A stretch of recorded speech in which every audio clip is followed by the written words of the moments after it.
বিদেশি লীগ খেলতে পাকিস্তানি ক্রিকেটারদের ওপর নিষেধাজ্ঞা আরোপ করেছে পাকিস্তান ক্রিকেট বোর্ড। পরবর্তী ঘোষণা না দেয়া অবধি কোনো ফ্রাঞ্চাইজি লিগে খেলার ছাড়পত্র পাবেন না হারিস রৌফ, শাহিন আফ্রিদিরা। এশিয়া কাপে আশানুরূপ পারফরমেন্স করতে না পারার শাস্তি স্বরূপ পাকিস্তানি ক্রিকেটারদের ওপর এই নিষেধাজ্ঞা দেয়া হয়েছে বলে ধারণা করা হচ্ছে। বছর জুড়ে বিভিন্ন ফ্রাঞ্চাইজি লিগে খেলতে দেখা যায় পাকিস্তানি ক্রিকেটারদের, বিশেষ করে Big Bash, CPL, IL T20 ও বিপিএল এ প্রতি বছরই থাকে পাকিস্তানি ক্রিকেটারদের আধিক্য।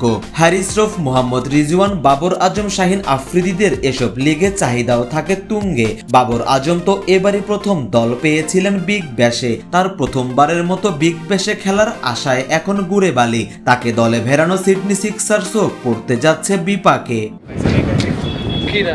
তবে সবচেয়ে বেশি বিপাকে বোধহয় পড়তে যাচ্ছে বিপিএল এর ফ্রাঞ্চাইজিগুলো। আসছে ডিসেম্বরে অনুষ্ঠিত হতে যাওয়া বিপিএল এর 12তম আসরে পাকিস্তানি ক্রিকেটারদের না পাওয়া গেলে দল সাজাতেই হিমশিম খেতে হবে বিপিএল এর ফ্রাঞ্চাইজিগুলোকে। বিশেষ করে রংপুর রাইডার্স আর ফরচুন বরিশালের মতন ফ্রাঞ্চাইজি দুটির সবচেয়ে বেশি সমস্যায় পড়ার কথা।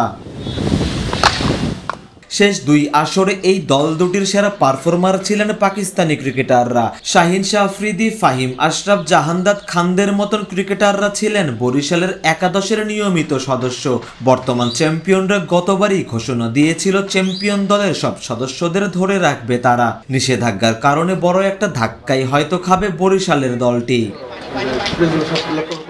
একই অবস্থা রংপুর রাইডার্সের। খুশদিল শাহ, ইফতেখার আহমেদ, আকিব জাভেদরা এক প্রকার রংপুরের ঘরের ছেলেই বনে গিয়েছেন। বিপিএল ছাড়াও জিএসএল টি20তেও পাকিস্তানি ক্রিকেটাররা ছিলেন রাইডার্সের নিয়মিত পারফর্মার। রংপুরকে চ্যাম্পিয়ন করতে রেখেছিলেন বড় ভূমিকা। বিপিএল এ পাকিস্তানি আর শ্রীলঙ্কান ক্রিকেটারদের আধিক্য সবসময়ই বেশি। বিপিএল এর উইন্ডোতে একসাথে অনেকগুলো লিগ চলমান থাকায় ভালো মানের বিদেশিরা ঝুঁকেন বাইরের লিগগুলোতে। বাধ্য হয়েই তাই বিপিএল এর ফ্রাঞ্চাইজিগুলোকে ঝুঁকতে হয় তুলনামূলক কম চাহিদা সম্পন্ন পাকিস্তানি আর শ্রীলঙ্কান ক্রিকেটারদের দিকে। এবার পিসিবি যদি সে রাস্তাও বন্ধ করে দেয় তাহলে নিঃসন্দেহে মান হারাবে বিপিএল। ফ্রাঞ্চাইজিদের বাধ্য হয়েই তাই ঝুঁকতে হবে জিম্বাবুয়ে, নেদারল্যান্ড কিংবা আইরিশ ক্রিকেটারদের দিকে। এতে করে বিপিএল এর প্রতি সাধারণ দর্শকদের আগ্রহ কতটুকু থাকবে এখন সেটাই দেখার পালা। সরওয়ার সেতু, ক্রিকেট 97।